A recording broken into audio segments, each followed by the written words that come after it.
Lovely. Fernando, you picked this week's film. Did you intuit that I had a desire to watch Italians suffer? I thought it was a great film. Really kind of hid. I don't know. It was unremittingly bleak. Like it really, really earned that as well.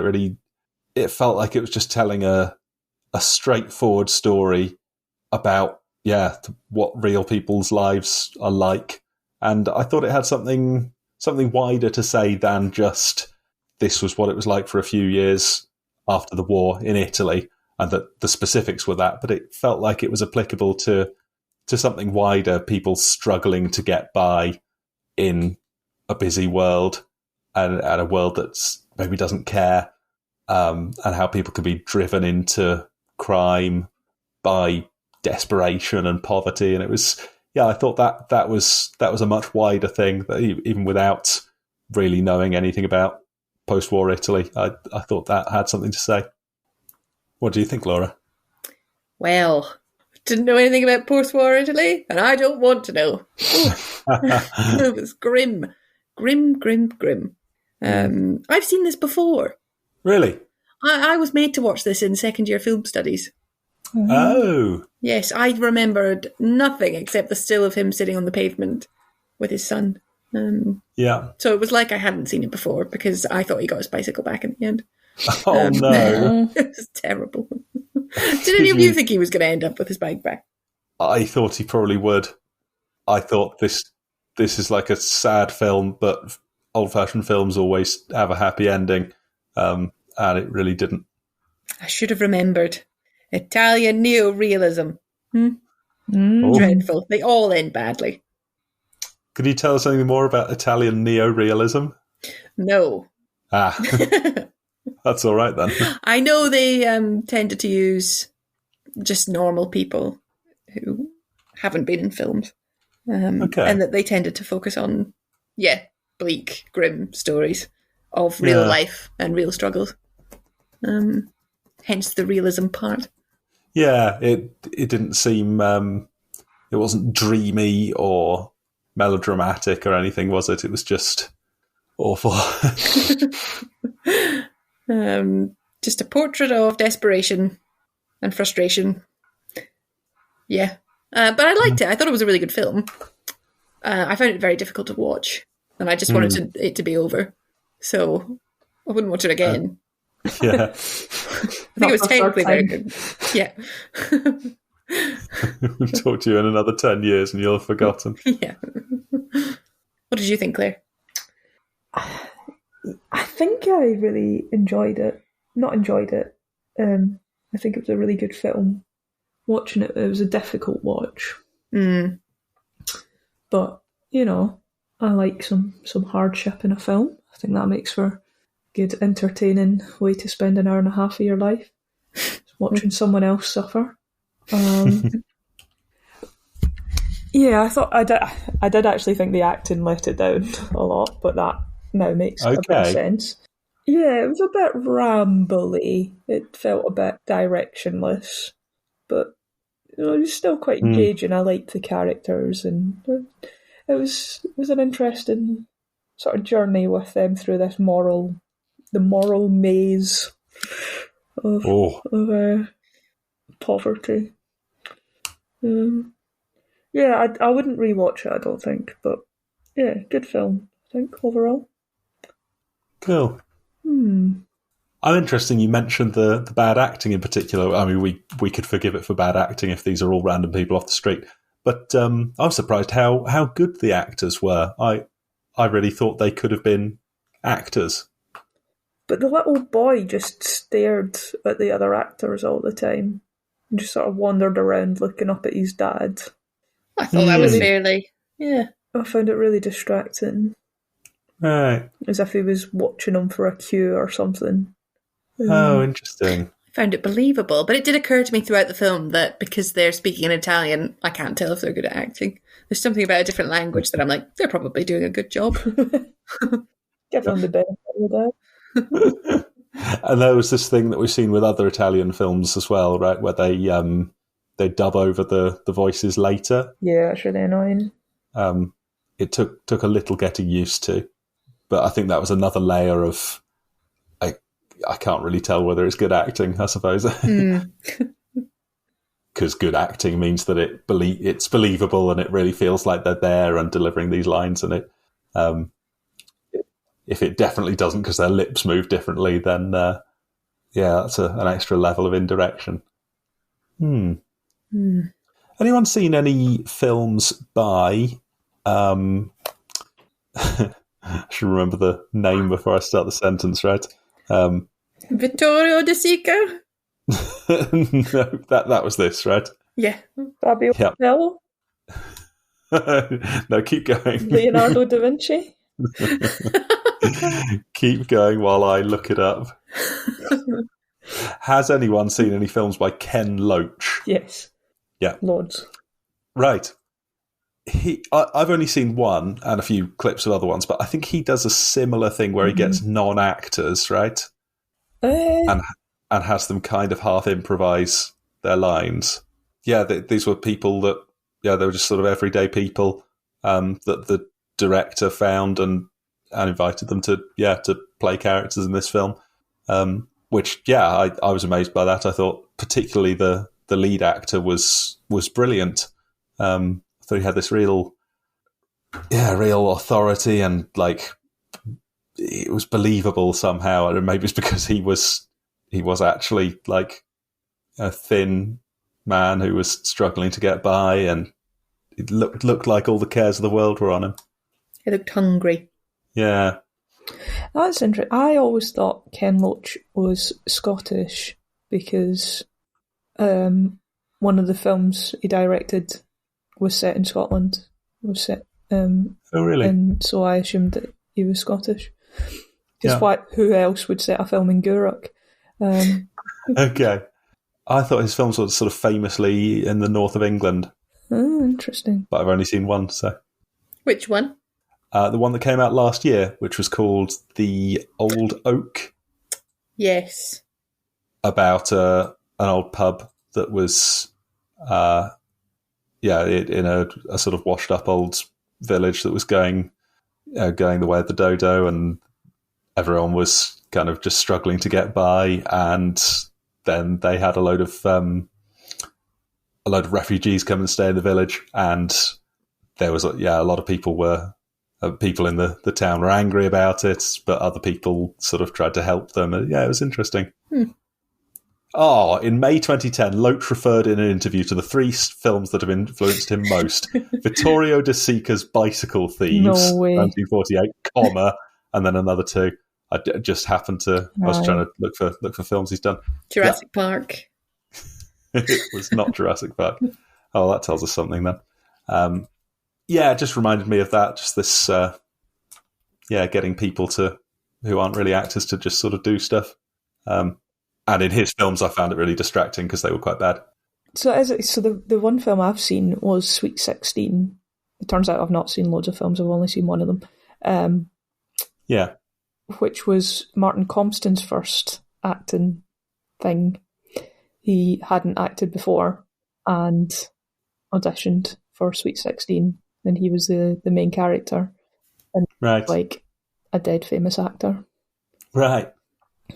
So he broke through. Yeah. He's the guy from Line of Duty. Yeah. Oh, yeah. So definitely a big deal then. So what did Bruno go on to become a big star? There's a question. The only one I heard about was Lamberto Maggiorani, the main character, Antonio, who never acted again, and apparently even got fired. He was laid off from the factory he worked in because management felt that they had to make some cuts, and they felt it was the fairest thing to do was to sack the movie star who must be making millions, but actually he'd made about $1,000 US, and which I guess wasn't so bad for that time, but not enough to keep him going forever. But he struggled to find more work, became a bricklayer, and always tried to get more acting jobs and never really did. Oh dear. He's got like 10, 15 films listed here, but a lot of them aren't named roles. So I guess he's just been like an extra in a lot of films. That's a shame. Yeah, okay. Yeah, somehow reflects the misery of this film, his role in it. I think it's a common tendency for Hollywood to discover stars, chew them up and spit them out. Yeah, okay. I think it happened to the guys who worked on, what was that, Captain Phillips? Oh, yeah. I just made that up, the one about the Somali pirates. Yeah, that, what was he called? Tom something or other? Tom Hanks, that was it. Yeah, just never see him anymore. I know. Sorry. No, yeah, so the other people in that I've never seen in anything, and they were kind of brilliant, and it had this very realist vibe to it, didn't it? Very much so. So they've just disappeared, have they, or just never got more work? I thought they had, but actually, now that I'm looking it up, he seems to be in the Pirates of Somalia. He got a job in there. That makes sense. Yeah, been type. Great film, by the way, Captain Phillips. I think I liked it. I can't remember now. I've never seen it. Yeah, it's about Somali pirates attacking pilots. Somali pirates capturing a container ship, and it's very, very realistic. And for me, it's Tom Hanks's best work that I've seen. Have you ever seen Big? No.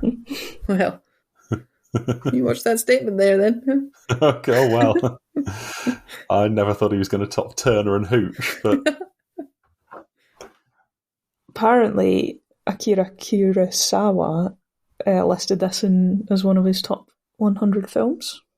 Excellent. And he knows about Big directors films. never say non-serious drama films, do they? When they talk about their influences. They don't say Turner and Hooch. No. Well, anyone whose major influence was Turner and Hooch is not going to be a famous film director that gets taken seriously. Right? They're going to make really shit films. I bet whoever made Bad Moms Christmas was inspired by Turner and Hooch. But you know what? No one asks them about it. I'm just looking at the list, looking at his top 100, and I don't recognise any of them. So, who's this? Akira Kurosawa. Okay. So we've watched 2 now, haven't we? What else did we watch? Rashomon, that's the one. Did he do and Throne of Blood? Yep. Oh, Barry Lyndon. And One Flew Over the Cuckoo's Nest. Yay, that's 2. Sorry, what are these films? These are Akira Kurosawa's favourite films. Oh, favourite films. Okay, wow. Maybe we should just... the next 100 films should just be Akira Kurosawa should pick them for us. Well, I recognise 3 of them. 4 of them. Nice.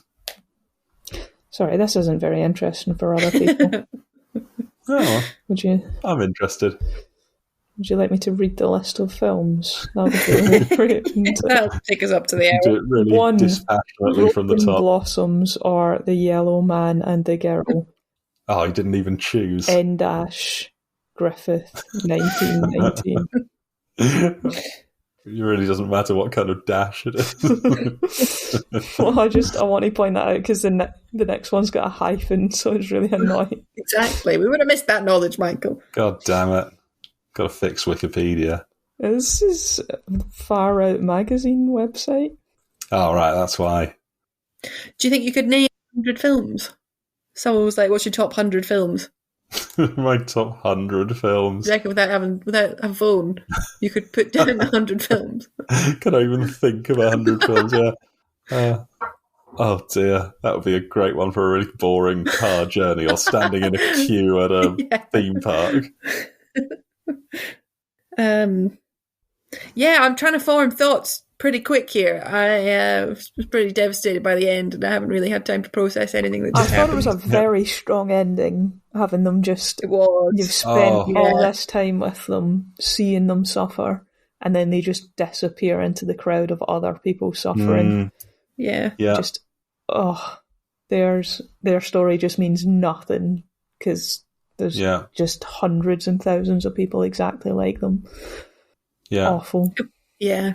And when he took the bike, I was kind of hoping, like, maybe it's the person whose bike it is isn't as desperate he is. I hope he gets away with it. You know, left their bike outside. Come on. I really wanted him to but then you heard the guy shouting, like, that's all I have. And I was like, bike is so important for everyone. And they get caught, and I just felt sick. I thought, oh God, is he going to go to prison?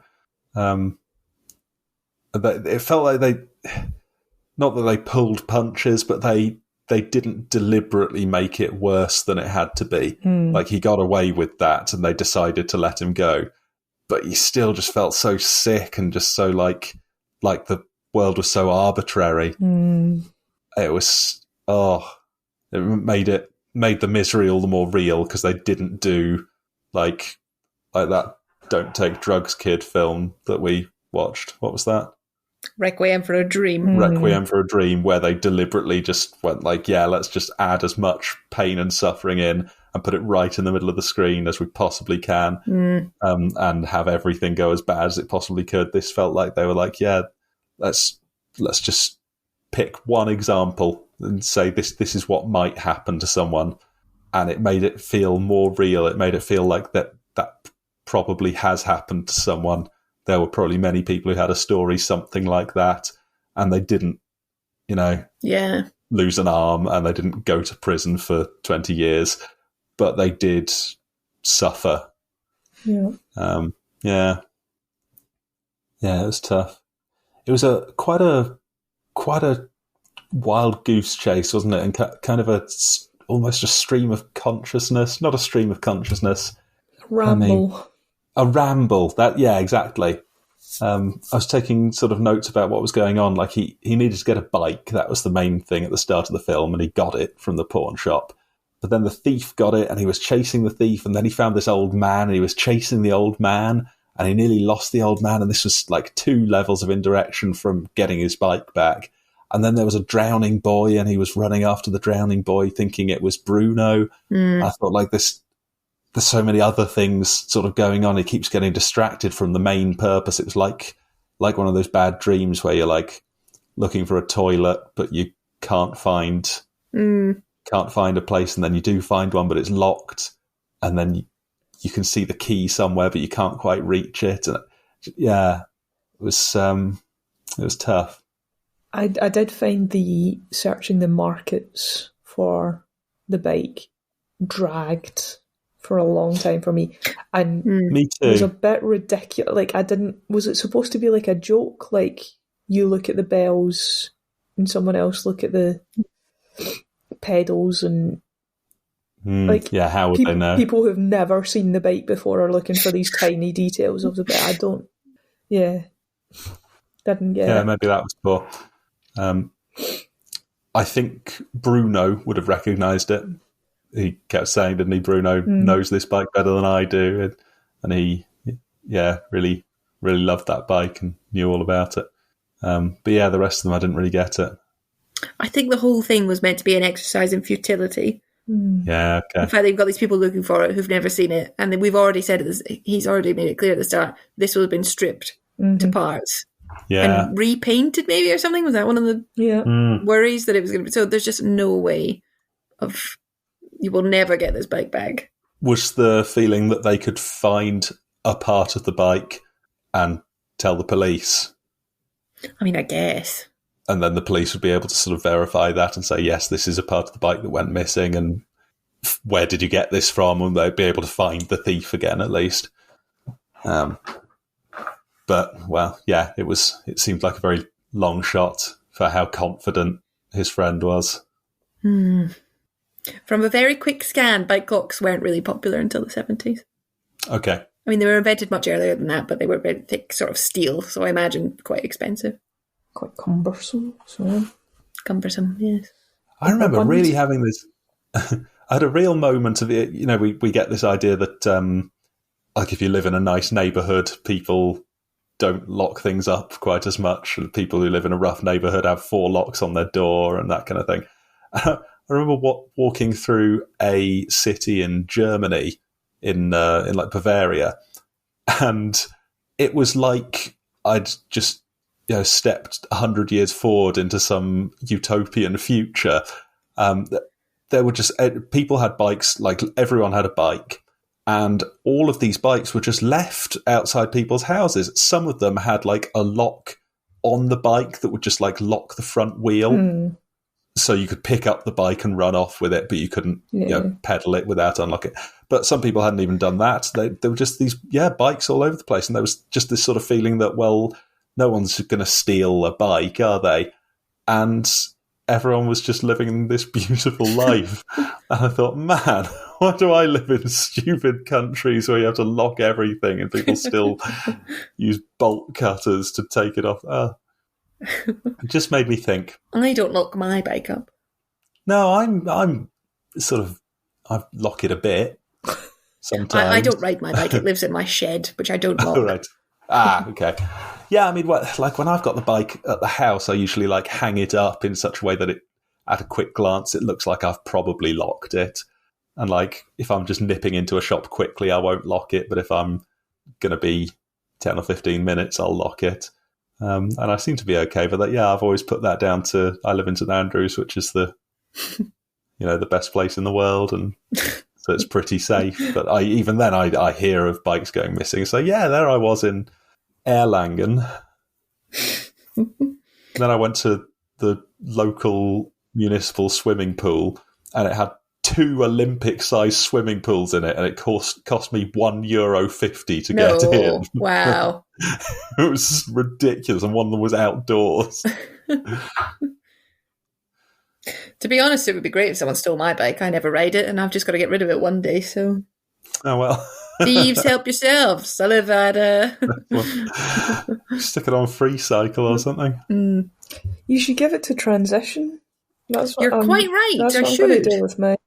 No. Yes, I will do that. Nice.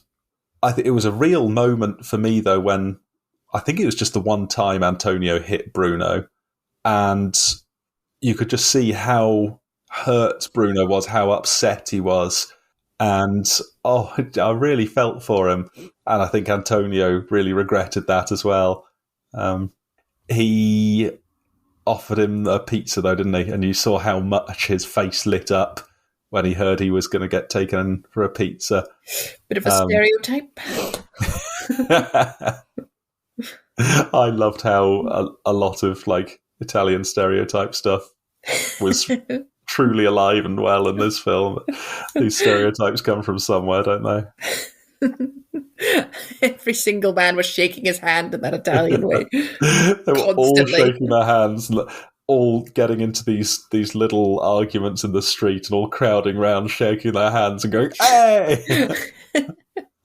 I guess there's some truth. I mean, I've seen it in Italy. It's quite funny.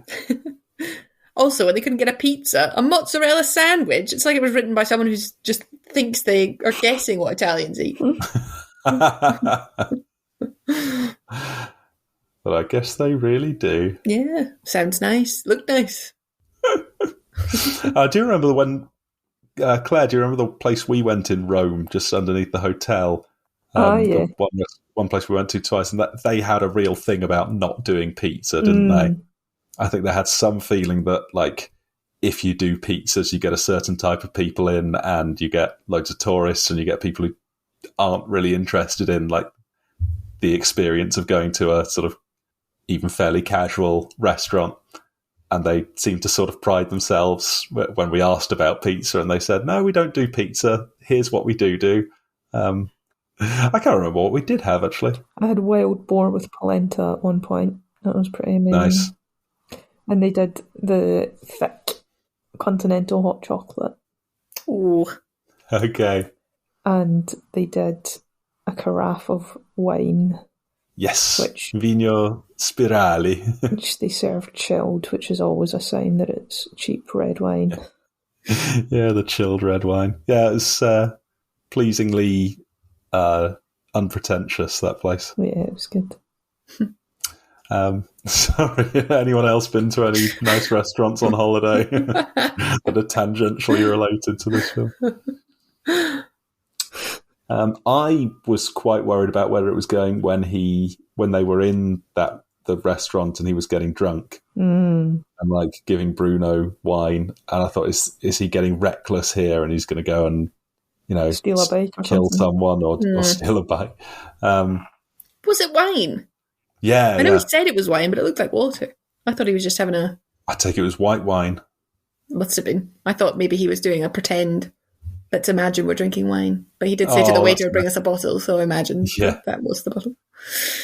And it seemed a reckless thing to do because he had so little money, but he was going in and just buying, mozzarella sandwiches or pizza or whatever. Kind of a waste of money. I thought, is he really getting reckless here? Yeah, it's tough.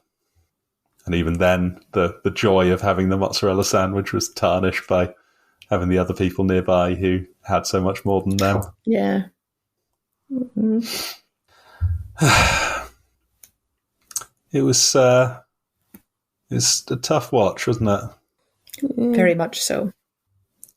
Gotta say, though, very film club. Well done, Fernando. This is the kind of thing we should be doing. It's the kind of film everyone once in a while wants to watch. Yes, if it was one of these every time, I'd struggle. But a work of classic world cinema. Yeah, true.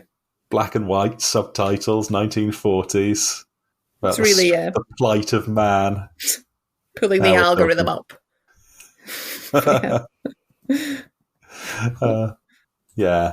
I think this is a good one for us.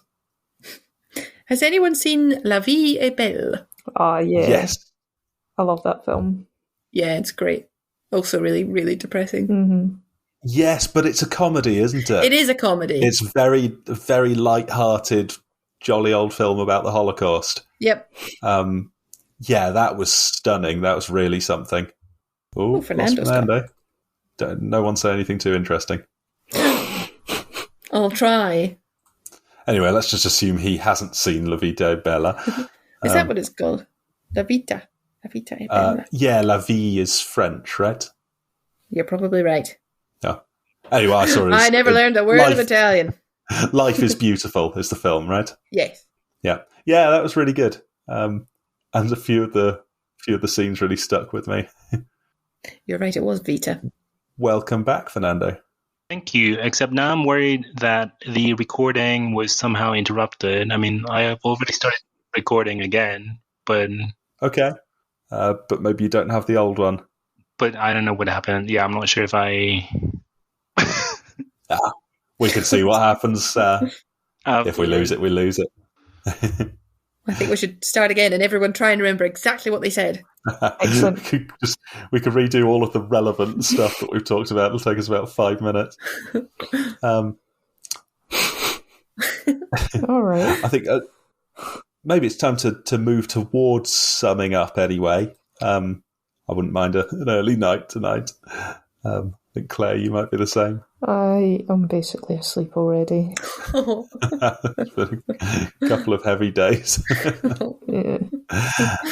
Should we take off symbolism just for, the paperwork? Yep. Oh, shit, yeah, symbolism. Do you have the bell? Thank you. Thank you. The bike is a symbol Yep. Nailed it. That was the main symbol, I think. of the film. It's a symbol of progress. Yes, the bike is how you get somewhere fast, and he can't get For anywhere. example, out of poverty. Yep. Yeah. There He aren't was trying to enough cycle his way out. bikes around. So it's like crabs pulling each other back, nicking each other's bikes. Like crabs pulling each other back. Yeah, you know this thing about crabs? If they're stuck in a bucket, if one's managed to climb part way out, the other crabs will pull it back in. Oh. Maybe they're trying to save it. Maybe they don't know what's going to happen to the other crab and they think, come back. Like, I hope so. The consensus is that, if the crab's like making a better life for itself and escaping, then that's disapproved of by the other crabs. Or maybe the bicycle symbolized, Antonio's bicycle symbolized at least hopes and dreams. They were stolen by the war. Oh. Yeah, I think that Okay. sounds right. Wow. The mozzarella sandwich Symbolised mozzarella. mozzarella. So the woman, the sort of psychic woman, the spiritualist woman, maybe symbolised how all religion just sort of gives people false hope and keeps people going, but doesn't actually offer anything valuable. Whoa! She was telling the truth. Antonio got a job, and then she said, "If you find it, you'll find it, and if you don't find it, then you won't find it," which was also true. that is also certainly true. But yeah. Like a lot of this stuff, just saying something vague enough that you can always get there. Like a medium contacting the dead and saying to an audience, "Oh, there's definitely someone whose name begins with an M or actually maybe an N." I suppose they needed that line to be able to finish the film, though, because she said you'll either find it right now or never. And we could just have followed them looking for the bike for like 50 years. And we needed to finish the film at some point. So we needed that line. So so we feel that's wrapped it up for us. Really, the film should have ended there because he hadn't found it. Yeah. That's what drove him to steal the bike, wasn't it? Because he thought, well, if I've not found it now, I'll never find it. So I should go and steal the bike. So actually, she drove him to crime. I agree. She drove him to crime. Yeah. Like all religion. I think it was the employers. He could have just walked around putting those posters up. I know. Yeah. Well, we know that you can't out-cycle people running after you. So Yes. And if a bike's necessary for your job, the employer should provide the bike. Yeah, they just didn't care, did they? They just said, we'll definitely be able to find someone because people are desperate for work, so we'll have them bring their own bikes. And if they don't have a bike, then who cares? They don't get the job. Stupid capitalism. Yeah. This film represents capitalism. It was a film about capitalism, wasn't it? And the inequity of power. It's not aggressively attacking him. It just doesn't care if he lives or dies, and isn't helping him at all. Yeah, it was cold. Church. Church. He can't get out of the church. Yeah. Yeah, he was sort of stuck in there, wasn't he? Yeah, what was the thing with the barbers all being outside the church? I think that was the church trying to do some good for the community. They were giving people a shave who couldn't afford a shave. They're not giving them a sandwich. Preparing to give people food who couldn't afford food. Oh, they were giving them food. Oh, that's okay. Yeah, they were preparing the food for after the service. So I think that was meant to be a positive depiction of the Catholic Church. Okay. But it didn't give him what he needed, which was a way to get out of poverty and a way to keep going. Posters. It's just advertising products, wasn't it? Well, I was because it was Rita Hayworth. Rita Hayworth, it was. The glamour. The glitz of another world. Yeah. Mocking him. Yeah, good point. Yeah, they picked the most famous movie star to compare to these guys who were just people off the street, not even real actors. This was not a film from the same world as that, was it? It was not a Hollywood hit. Done. Great. How was this film related to Evil Under the Sun? Oh, it was a mystery thriller. Who stole the bike? A hard-hitting. Who? Yes. Except we do know who stole the bike. Yes. Yeah, he eventually tracked down the guy, didn't he? And like Poirot, revealed to everyone. But in Evil Under the Sun, everyone believed him. And in The Bicycle Thief, they just said, well, do you have any evidence? And he'd say no. The bicycle was stolen under the sun, in plain sight. That is true. And it was there evil. was evil, yes. Yep. I wanted to mention this this film. Certainly, we were calling it The Bicycle Thief, but an alternative title for it was Bicycle Thieves. Yes, I noticed that. And that actually having that different title tells you something different about the film. It wasn't just about the one person. Yeah, they were both bicycle thieves in the end. Yeah, I thought that was interesting. Yeah, a bit like how in Parasite. Who's the parasite? Parasites. Yeah. Somebody write to that director. This is like the game we play with band names, isn't it? Yes. Where if you just say "the" in front of it or pluralise it, it makes it sound stupid. Yeah, like the elbows. The elbows. The Coldplay. The Rolling Stones. Works every Being time. silly. The Rolling Stones is. It's true, that sounds stupid. Should we start wrapping up? I think it's time. Any last thoughts from anyone? At the scene where they're having a pizza, did we see a scene where different economic classes were socializing at the same time? Because Antonio made a comment about having to earn like $1 million something lira a month to eat like them, and I wonder if they were much wealthier people that were all having a meal at the same restaurant, which would be maybe not the case in nowadays society, because maybe people that are much more wealthy go to upscale restaurants. Yeah, I thought that was interesting as well. They were all just in. There you go. I think they were meant to be wealthier because they were in the little boy's clothes were posh. Yeah, and they were eating something upright, wasn't he? fancy. Yeah, I think there was. Yeah, to some extent you do get, particularly the more casual restaurants do have cheaper options and more expensive options. But I think also Antonio and Bruno were not really wealthy enough to be in there. Yeah. Oh. That was my impression. Okay. And they couldn't really afford to be eating like that, and it was a reckless act. Yeah, spend some of their precious money on that. I see. So it was them who were out of place. It was Antonio and Bruno who were out of place. Yeah. Great. I'm ready to play the music. I'm ready. Thanks for picking the film. Oh, yeah. Thank you. Thank you for watching it. Enjoyed it. Sort of. In a horrible way. Superb. I'm glad I've seen it.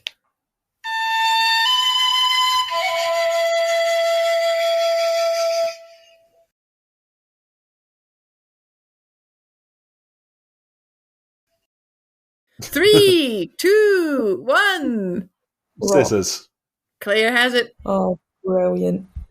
I haven't picked a film. You can let us know if you want. No, I pick American History X. All right. Never heard of it. Well, that's a famous one, right? Oh my god. Oh, I don't want to watch this. It's not too late. Yeah. No, let's not watch that one. Okay. You look it up after you'd said it. Well, I was just picking things off the IMDb top 250. That's the first one I hadn't seen. Modern Times. Modern Times. Yeah. When's that from? Modern Times. It's from like 1910 or something, isn't 1936. It's not too late. No, I'm sticking with this one. Modern Times, 1936. It's an hour and a half. That is on my... Yeah? How long is every film?